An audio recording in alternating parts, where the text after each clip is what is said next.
بسم الله النور بسم الله النور بسم الله نور النور بسم الله النور بسم الله النور بسم الله نور النور بسم الله نور على نور بسم الله نور على نور بسم الله نور على نور بسم الله نور على نور بسم الله الذي هو مدبر الأمور. اعوذ باللہ من الشیطان الرجیم. بسم اللہ الرحمن الرحیم.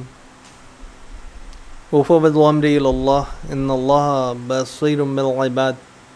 رب اشرح لی صدری ویسر لی امری واحلل عقدۃ من لسانی یفقهوا قولی. الحمد للہ رب النور العظیم ورب الکرسی الرفیع ورب البحر المسجور ومنزل التوراۃ والانجیل والزبور ورب الظل والحرور ومنزل القرآن العظیم ورب الملائکۃ المقربین والانبیاء والمرسلین والصلاۃ والسلام علی سید النبیین خاتم المرسلین سیدنا و مولانا بالقاسم محمد صلی اللہ علیہ وآلہ وسلم. اللہم صلی علی محمد وآل محمد وآل بیتہ الطیبین الطاہرین المعصومین المظلومین. میرے لیے ایک بہت سعادت اور خوشی کا موقع ہوتا ہے جب یوتھ سے ڈسکشن ہوتا ہے، جوانوں سے بات چیت ہوتی ہے. اور یہ والے ٹاپک پہ میں کئی سال سے دانشگاہ النجف میں بچوں سے انٹریکٹ کرنے کا موقع مل رہا ہے، اور بہت سارا میرا کانٹینٹ ہر دفعہ سیم ہوتا ہے. وجہ یہ ہے کہ بچے چینج ہو جاتے ہیں، اور ابھی آن لائن کی وجہ سے بہت سارے بچے چینج ہو گئے ہیں. لیکن جب میں بچوں سے بات کرتا ہوں نا، تو یقین کرو تم لوگ کہ مجھے ایسا لگتا ہے کہ میں رسول اللہ کی وصیت پہ عمل کر رہا ہوں. رسول اللہ کی نصیحت اور رسول اللہ کی وصیت پہ عمل کر رہا ہوں. رسول اللہ نے فرمایا کہ میں تمہیں نوجوانوں کے بارے میں نصیحت کرتا ہوں کہ ان سے نیکی سے پیش آنا. یہ تحفہ ہے تمام جوانوں کے لیے، ایک گفٹ ہے رسول اللہ نے اس امت کو دیا ہے، اس امت کے جوانوں کو دیا ہے. فرماتے ہیں کہ میں تمہیں نصیحت کرتا ہوں کہ جوانوں کے ساتھ نیکی سے پیش آنا، کیونکہ ان کے دل بہت نرم ہوتے ہیں، ان کے دل بہت نرم ہوتے ہیں. جوانی نعمات الہیہ میں سے ایک عظیم ترین نعمت ہے. جوانی کا وہ حصہ جو آپ گزار رہے ہیں وہ ہم گزار چکے، اور آج ہمیں احساس ہوتا ہے کہ وہ کتنا قیمتی وقت تھا. اور چند سال گزرنے کے بعد آپ کو احساس ہوگا کہ وہ کتنا قیمتی وقت ہے جو آج آپ گزار رہے ہیں. خداوند متعال اپنے بندوں سے کچھ چیزوں کے بارے میں سوال کرے گا کہ انہیں کیسے گزارا، کیوں گزارا، کہاں گزارا. اس میں سے ایک چیز زندگی ہے. زندگی کے بارے میں سوال کرے گا کہ زندگی کو کیسے گزارا. اور ایک چیز جوانی ہے. جوانی زندگی کا پارٹ ہے، لیکن جوانی زندگی کا وہ پریمیم پارٹ ہے جس کے بارے میں ایک ایڈیشنل کوشچن ہے، ایک اضافی سوال ہے. ایک تو اوور آل مجھ سے اور تم سے، ہم سب سے سوال کیا جائے گا کہ زندگی کیسی گزاری. ایک سوال ہے کہ جوانی کیسی گزاری، جوانی کو کہاں گزارا، کیسے گزارا، کن لوگوں کے ساتھ گزارا. جوانی ریسپانسبلٹی کا نام ہے. جوان وہ طبقہ حیات ہے انسانی زندگی کے، اس طبقے کا نام جوانی ہے جس پہ سب سے زیادہ فوکس رہا ہے دین کا. مثلا ایک جوان نماز شب کو جتنے اطمینان سے پڑھ سکتا ہے ایک بزرگ نہیں پڑھ سکتا. کبھی کسی بزرگ سے پوچھنا، کسی کی اگر ماں باپ ضعیف ہو ان سے پوچھنا، ورنہ دادی دادا نانی نانا سے پوچھنا تم لوگ کہ وہ چاہتے ہیں نماز شب پڑھنا، لیکن اب ان کے جوڑ اور ان کی ہڈیاں اجازت نہیں دیتی ہیں. اب وہ قیام کرنا چاہتے ہیں لیکن بیٹھ کے نماز پڑھنی پڑتی ہے. اب وہ سجدے لمبے کرنا چاہتے ہیں لیکن ان کی پیشانی سجدے میں ٹھہرانے کے لیے ان کے جسم میں طاقت نہیں ہے. اب وہ لوگوں کی مدد کرنا چاہتے ہیں لیکن اعضاء و جوارح جواب دے چکے ہیں. جوانی میں ہر چیز اپنے پیک پر ہے، ہر صلاحیت اپنے کمال پر موجود ہے. You can do anything that you want to do. جو کرنا چاہتے ہو کر سکتے ہو. خدا کے خاص الطاف ہیں تمہارے اوپر، خدا کی مہربانیاں ہیں،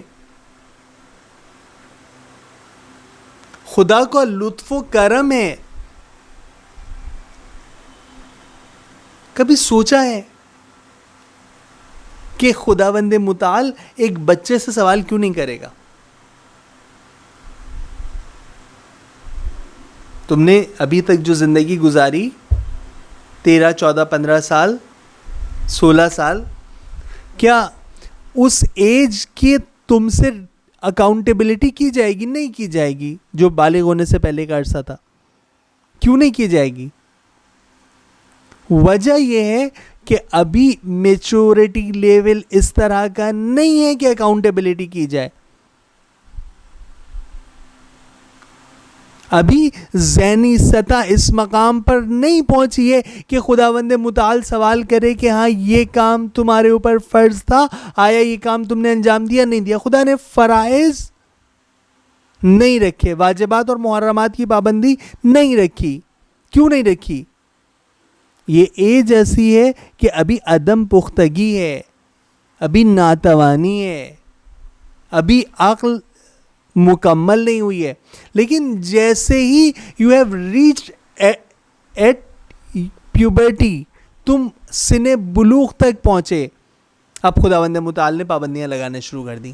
اب نماز فجر کے لیے صبح صبح اٹھنا ہے، اب ماہ مبارک رمضان میں 30 روزے رکھنے ہیں،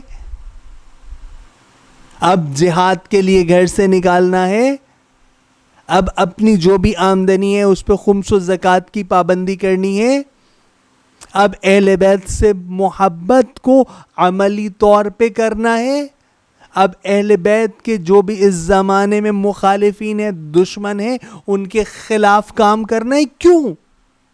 وجہ یہ ہے کہ اب اعضاء و جوارح بھی، اب دل بھی اور دماغ بھی اس قابل ہو گیا ہے کہ چیزوں کو سمجھ سکے، اس پہ عمل کر سکے، اس کو معاشرے میں لا کے نافذ کر سکے. جوان وہ طبقہ ہے جس نے ہمیشہ انبیاء کا ساتھ دیا ہے. اگر تاریخ انبیاء اٹھا کے پڑھو تو انبیاء کا ساتھ دینے والوں میں سب سے بڑی تعداد جوانوں کی ہے. کیوں؟ جوانی میں انسان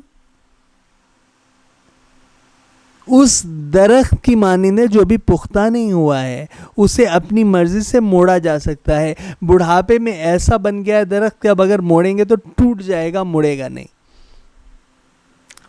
بچپن میں اور جوانی میں لرننگ ایج کہلاتی ہے. کیوں لرننگ ایج ہے؟ روایت میں ہے کہ بچپن میں سیکھی ہوئی بات پتھر پہ لکیر ہے اور بڑھاپے میں سیکھی ہوئی پانی پہ لکیر ہے. کیوں؟ اس ایج میں انسان کے اندر ریٹینشن پاور ہوتی ہے، انسان کے دماغ کے سیلز اپنے پیک پر کام کر رہے ہوتے ہیں. لیکن جیسے جیسے عمر گزرتی ہے، وقت گزرتا ہے، یہ صلاحیتیں دن بہ دن کم ہوتی چلی جاتی ہیں، اس میں کمی آتی چلی جاتی ہے. لہذا آج کا دن ہے ایکشن کا دن. There are only 3 days in a life of human being as per explanation of جناب امیر علی ابن ابی طالب علیہ الصلوۃ والسلام. مولا کی تعبیر کے مطابق 3 دن ہے زندگی میں، One is yesterday, وہ دن جو گزر گیا. No one can get it back at any cost. کسی بھی قیمت پہ اس دن کو حاصل نہیں کر سکتے. چاہو اپنا سب کچھ دے دو, اپنے بچپن کو دوبارہ لوٹا دو, لوٹا سکتے ہو؟ نہیں لوٹا سکتے. جس طرح آج تمہیں احساس ہے کہ بچپن کے دن ایک ماضی ہے, واپس نہیں آ سکتا, اسی طرح آج کے دن کل ایک ماضی بن جائیں گے جس سے دنیا کی دولت لٹا کے بھی واپس نہیں لیا جا سکتا. ادر از ٹمورو, آنے والا دن. یسٹرڈے, گزرا ہوا دن. ادر از ٹمورو, آنے والا دن. Has anyone any guarantee to get tomorrow? کیا کسی کے پاس کوئی ضمانت ہے, کوئی گارنٹی ہے کہ وہ آنے والے دن کو حاصل کر لے گا؟ No one has. کسی کے پاس نہیں, کسی کے پاس کوئی گارنٹی نہیں ہے. پھر کیا ہے؟ The only day left in human life is today. صرف آج کا دن ہے, عمل کا دن ہے, پریکٹیکل کا دن ہے, اپنی دنیا اور آخرت بنانے کا دن ہے.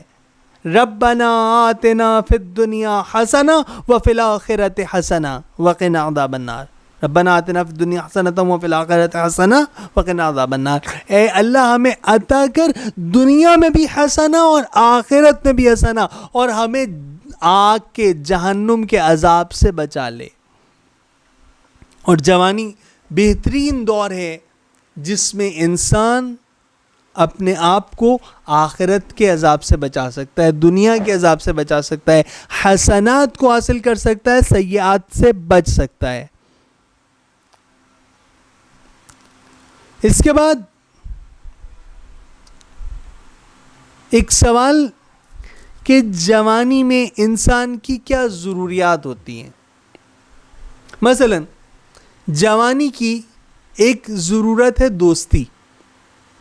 جوان کو دوستوں کی اشد ضرورت ہوتی ہے. جو بچے ہوتے ہیں بچپن میں دوستوں کی اتنی ضرورت نہیں ہوتی. دوست ہوتے ہیں لیکن وہ دوست ایسے ہوتے ہیں کہ جو بھی ساتھ بچہ کھیل رہا ہے وہ دوست ہے, تھوڑی دیر میں دوستی تبدیل ہو گئی. بہت کم ایسا ہوتا ہے کہ وہ بچپن سے وہ بھی ساتھ رہنے کی وجہ سے بہت بڑھاپے تک دوستی رہتی ہے.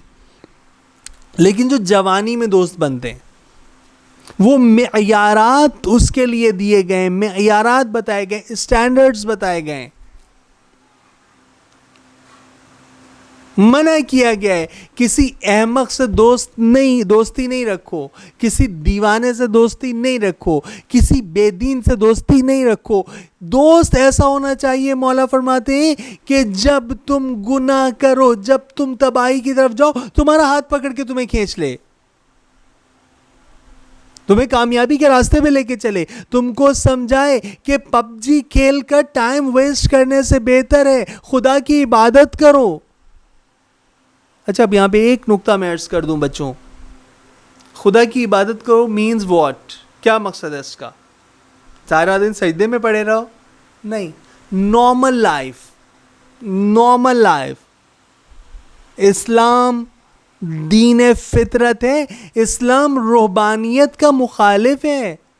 اسلام روحانیت کو پسند نہیں کرتا, اسلام ترک دنیا کی مذمت کرتا ہے. مگر دنیا پرستی سے انسان کو بچانا چاہتا ہے. دیکھو دنیا حاصل کرنا بری بات نہیں ہے, دنیا پرستی بری بات ہے.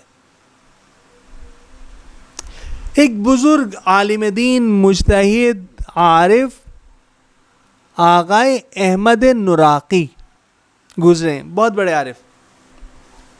ان کا ایک واقعہ بیان کرتا ہوں, سب ٹاپک سے تھوڑا سا ہٹ کے ہے, لیکن صرف یہ سمجھنے کے لیے کہ جوانی میں ظاہر لوگوں کو نیڈ ہوتی ہے دنیا کی, تو کسی کے ایسے دھوکے میں نہیں آ جانا کہ دنیا حاصل کرنا چھوڑ دو. نہیں, دنیا کو ہدف بنانا چھوڑ دو. دنیا کو حاصل کرنا الگ ہے, ہدف بنانا الگ ہے. یہ بات سمجھانے کے لیے میں آغائے احمد نراقی کی مثال دیتا ہوں, ایک آیت بیان کرتا ہوں.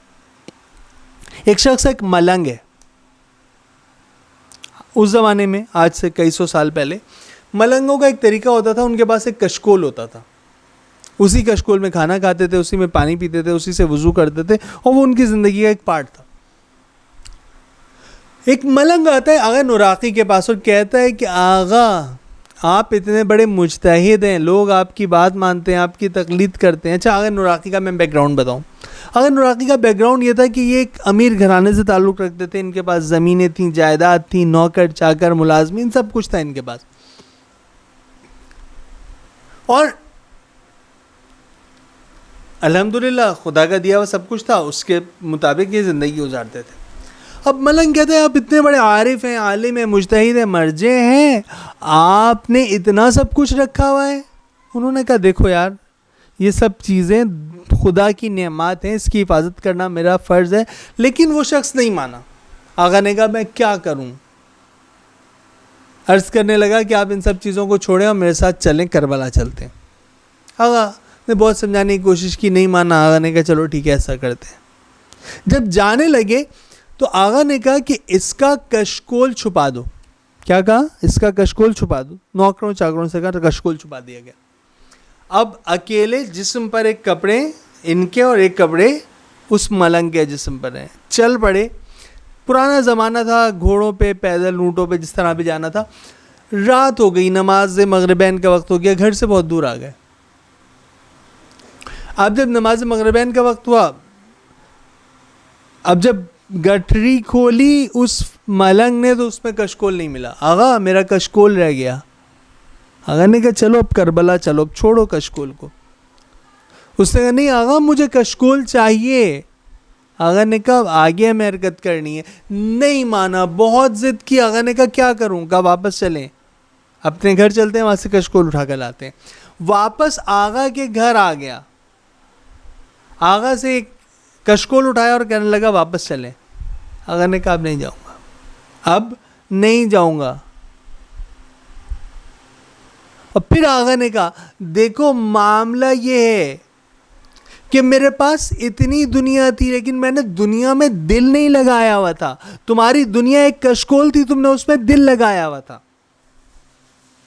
دنیا حاصل کرنا, دنیا میں ترقی کرنا, دنیا میں پروگریس کرنا, دنیا میں ڈیولپمنٹ کرنا, دس از ویری گڈ, بہت اچھا ہے.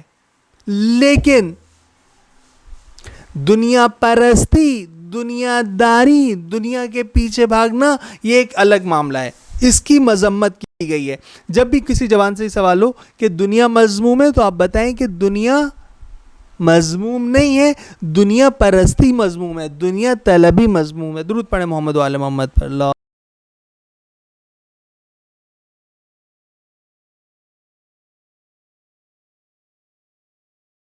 تو آپ نے محسوس کیا کہ دیکھیے ایک دنیا کمانا ہے, دنیا کو حاصل کرنا ہے, اور ایک دنیا داری ہے, دنیا پرستی ہے. تو اسلام دنیا پرستی کا مخالف ہے, اسلام دنیا داری کا مخالف ہے, نہ کہ اسلام دنیا کو حاصل کرنے کا مخالف ہے. اب ایک اور باب میں داخل ہوتے ہیں کہ نوجوانوں کی ضروریات کیا ہیں. دیکھیں جب آپ بچپن سے جوانی میں قدم رکھتے ہیں تو آپ کی باڈی میں بہت ساری تبدیلیاں واقع ہوتی ہیں جس کو آپ محسوس کر سکتے ہیں. جس طرح آپ کی باڈی میں تبدیلیاں واقع ہوتی ہیں, اسی طرح آپ کے عقل و شعور میں, آپ کے جذبات میں, آپ کے احساسات میں بہت ساری تبدیلیاں واقع ہوتی ہیں. آپ کی ایک اپ گریڈیشن ہو رہی ہوتی ہے, آپ میچورٹی کی طرف آ رہے ہوتے ہیں, آپ کے سوچنے اور سمجھنے کے طریقہ کار میں تبدیلیاں واقع ہو رہی ہوتی ہیں. اب یہاں پر ایک ویسٹرن ویو ہے اور ایک اسلامک ویو ہے. بلکہ میں ویسٹرن ویو کیوں کہوں, یہ ویسٹرن یا ایسٹرن مسئلہ نہیں ہے, ایک مٹیریلسٹک ویو ہے اور ایک ڈیوائن ویو ہے, الہی نظریہ ہے اور ایک مادی نظریہ ہے. مادی نظریہ ایک انسان کو, ایک جوان کو اس معاشرے میں ایسا بنا دیتا ہے کہ جیسے کہ ایک شادی میں آیا ہوا ایک بیگانہ انسان. جس کو نہ یہ پتا ہے کہ کہاں سے آیا ہے, نہ یہ پتا ہے کہ کہاں جائے گا, نہ یہ پتا ہے کہ یہاں پہ اس کا کام کیا ہے, اسے کیوں لایا گیا ہے. اور پھر مادی فکر کے حامل افراد نعرہ لگاتے ہیں کہ جوانی دیوانی ہے. نہ بابا, جوانی دیوانی نہیں ہے. جوانی تو ایک ریسپانسبلٹی کا نام ہے, ایک ذمہ داری کا نام ہے. اسلامک ویو, الہی نظریہ ایک جوان کو ایک ذمہ دار شخص بناتا ہے. بالکل اسی طرح اس کو معاشرے میں وہ حیثیت دیتا ہے کہ جو شادی میں ایک دولہا کی حیثیت ہوتی ہے.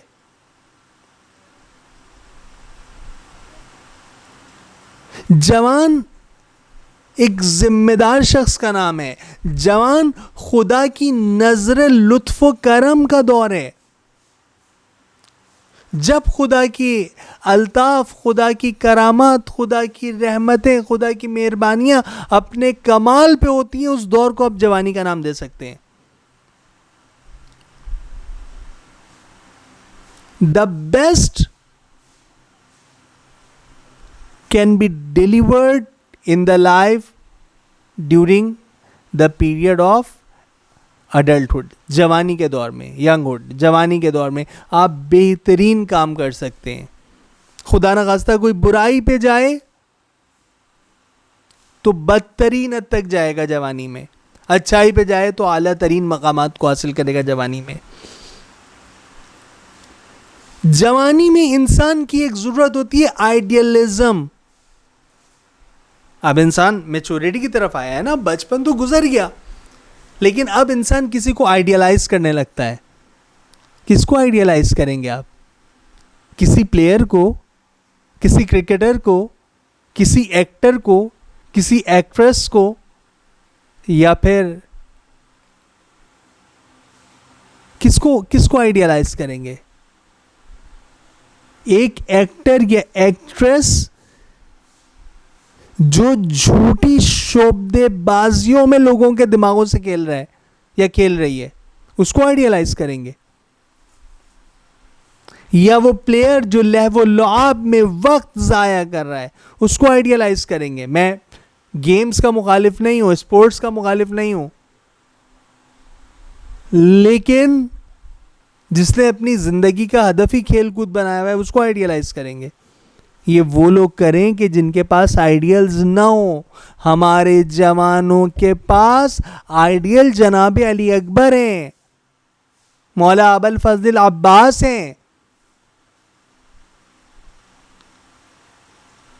جوانی جذبات کا نام نہیں ہے, جذبات کا کمال نہیں ہے صرف. جوانی اوبیڈینس, اطاعت کے کمال کا نام ہے.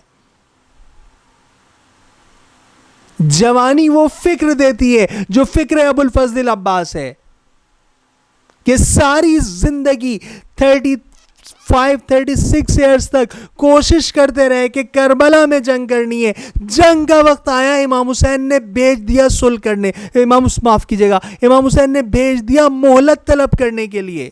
کب سے مولا عباس انتظار کر رہے تھے. جنگ صفین میں مولا عباس کی عمر 12-14 سال ہے, انتظار کر رہے ہیں کہ ابھی موقع نہیں مل رہا, ابھی ایک موقع ملا ہے, جب موقع ملے گا تو میں جوہر دکھاؤں گا. امام حسن کے ساتھ پیش ہے, جوانی بھرپور ہے, لیکن امام کی اطاعت ہے کہ اب امام نے جنگ بندی کر دی تو عباس بھی جنگ بندی کرے گا. لیکن عباس کو یقین ہے کہ وہ دن آئے گا جب عباس اپنی شجاعت کے جوہر دکھائے گا. لیکن جوانی روز تاسوعہ نظر آئی اپنے کمال پر, کہ جب حسین نے کہا عباس جا کے تم مہلت طلب کرو. اللہ اکبر. جوانی کا کمال یہ تھا کہ عباس کے ہاتھ میں اگر تلوار تھی کہ کسی کی جرأت ہے تو اس خیمے تک آ جائے, لیکن ابھی امام حسین نے کہا تو وہی تلوار خیموں کی تنابیں کاٹنے لگی. مثلا میں ایک نقطہ ابھی عرض کروں ٹاپک سے تھوڑا سا ہٹ کے. ابھی جوانی کا تقاضا یہ ہے, بہت زیادہ جذباتیت ہے کہ نہیں مولا علی کا جلوس, یوم القدس کی ریلی, وہ تو ہونا ہے. اس وقت کی ضرورت کیا ہے؟ اس وقت رہبر معظم آیت اللہ سید علی خامنہئی نے، اس وقت مراجع دینی نے، چاہے وہ آیت اللہ العظمیٰ سید علی سیستانی ہوں، چاہے آیت اللہ العظمیٰ ناصر مکارم شیرازی ہوں، یا عاملی ہوں، یا مصباح یزدی ہوں، جو بھی مراجع ہیں بزرگ، انہوں نے کہا ہے کہ طبی ماہرین کی رائے پہ عمل کریں. میں اس بحث میں نہیں جا رہا کہ جلوس ہونا چاہیے، ریلی ہونی چاہیے یا نہیں ہونی چاہیے. طبی ماہرین کہہ رہے ہیں سوشل ڈسٹینسنگ ہونی چاہیے. مجھے بتائیں کہ اب پریکٹیکلی ہو سکتی ہے سوشل ڈسٹینسنگ جلوس میں، ریلی میں؟ مجھے نہیں معلوم کہ کیا سچویشن بنے گی، ابھی ٹائم ہے، کچھ دن باقی ہیں. لیکن اہم بات یہ ہے کہ ہمارا ولی، ہمارا رہبر، ہمارا بزرگ ہمیں کیا حکم دے رہا ہے. یہ جوانی ہے. اصل جوانی جذبات ہوتے ہوئے اسے اپنے کنٹرول میں رکھنے کا نام ہے. میں نے شروع میں عرض کیا تھا، جوانی میں ہر طاقت اپنے کمال پر ہے. جس طرح جذبات اپنے کمال پر ہیں، جذبات کو کنٹرول کرنے کی صلاحیت بھی اپنے کمال پر ہے. جوانی علی اکبر کی ہے کہ اپنے بابا سے کیا کہہ رہے ہیں. امام حسین علیہ السلام کربلا کے راستے میں ہیں، راہوار پہ آپ کو نیند آ گئی، ایک مرتبہ آنکھ کھلی، انا للہ و انا الیہ راجعون. برابر میں راہوار، برابر میں گھوڑا جناب علی اکبر کا ہے. ایک دفعہ آگے بڑھے، بابا آپ نے کلمہ استرجا جاری کیا؟ کہاں بیٹا. کوئی کہہ رہا تھا، کوئی منادی ندا دے رہا تھا کہ یہ قافلہ موت کی طرف بڑھ رہا ہے. کیا سوال کیا علی اکبر نے؟ بابا کیا ہم حق پر نہیں ہیں؟ بیٹا ہم ہی تو حق پر ہیں. بابا پھر ہمیں فکر کیا کہ موت ہم پر آ پڑے یا ہم موت پر جا پڑے. ایسی جوانی چاہیے، ایسی جوانی چاہیے کہ ابھی نوجوانی ہے، ابھی جوانی میں قدم رکھ رہے ہیں، 14 سال کی عمر ہے. امام حسین جناب قاسم کو سینے سے لگاتے ہیں، سوال کرتے ہیں کہ بیٹا تیرے نزدیک موت کیسی ہے؟ کیا جواب دیتے ہیں کہ چچا جان، موت شہد سے زیادہ شیریں ہے میرے لیے. تو ہمیں ان جوانوں کو آئیڈیلائز کرنا ہے. اپنا دوست آپ معاشرے میں بنائیں، لیکن ایک دوست آپ اپنا اہل بیت میں سے کسی کو بنائیں. آپ یقین کریں آپ اپنی زندگی میں تبدیلی محسوس کریں گے. جس وقت کوئی دوست آپ کا ساتھ نہیں ہوگا، اس وقت وہ دوست آپ کے کام آئیں گے، اس دنیا میں بھی اور اس دنیا میں بھی. اس فیل کو اپنے اندر لانے کی ضرورت ہے. جوانی میں اپنے عقائد کو مضبوط کرنے کی ضرورت ہے، تاکہ کوئی مسخرہ، کوئی شعبدے باز ممبر پہ آ کے آپ کے نظریات کی ریڑھ لگا کے نہ چلا جائے. اگر جوان سمجھدار نہ ہو، اگر جوانوں پہ مبنی معاشرہ سمجھدار نہ ہو، تو معاشرہ تباہی اور بربادی کا شکار ہو جاتا ہے. مثلاً جنگ صفین میں، جسے عام طور پہ جنگ صفین کہتے ہیں، اصل میں جنگ صفین، جنگ صفین میں مولا علی اور امیر شام کے درمیان امیر شام نے کیا نعرہ لگایا تھا؟ قرآن کو بیچ میں لایا تھا. آج آپ کے نظریات کو گمراہ کرنے کے لیے، بگاڑنے کے لیے اہل بیت کی محبت کا نعرہ لگایا جاتا ہے. یاد رکھیں، وہ نعرہ جو اہل بیت کی محبت کا ہو، اہل بیت کی تعلیمات سے عاری نہیں ہو سکتا، اہل بیت کی تعلیمات کے خلاف نہیں ہو سکتا. آج یہاں تک اس کو روکتے ہیں. کل انشاءاللہ تعالی جو نیکسٹ لیکچر ہے اس میں کچھ پوائنٹس میں ابھی سے آپ کے ذہنوں میں بیان کر رہا ہوں. ہم بات کریں گے کہ نوجوانی کی ضروریات کیا ہیں، نوجوانوں کو وقت کیسے گزارنا چاہیے. ہم جوانی کی ایک انتہائی ضرورت شادی کے بارے میں بات کریں گے، فرینڈشپ کے بارے میں بات کریں گے، ٹیکنالوجی کے بارے میں تھوڑا سا ٹچ دیں گے، اور انشاءاللہ تعالی آخر میں ریکویسٹ کروں گا آپ لوگوں سے کہ آپ لوگوں کو اگر کوئی بھی سوالات ہوں آپ مجھے ڈائریکٹ جو طریقہ بتایا جا رہا ہے وہاں یہاں پہ وہ ہے.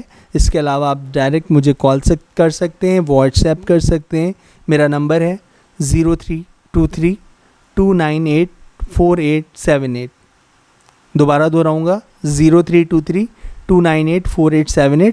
اور ای میل ایڈریس ہے محمد MUHAMMAD Muhammad .A for Abbas .Rizvi RIZVI@gmail.com. والسلام علیکم ورحمۃ اللہ وبرکاتہ.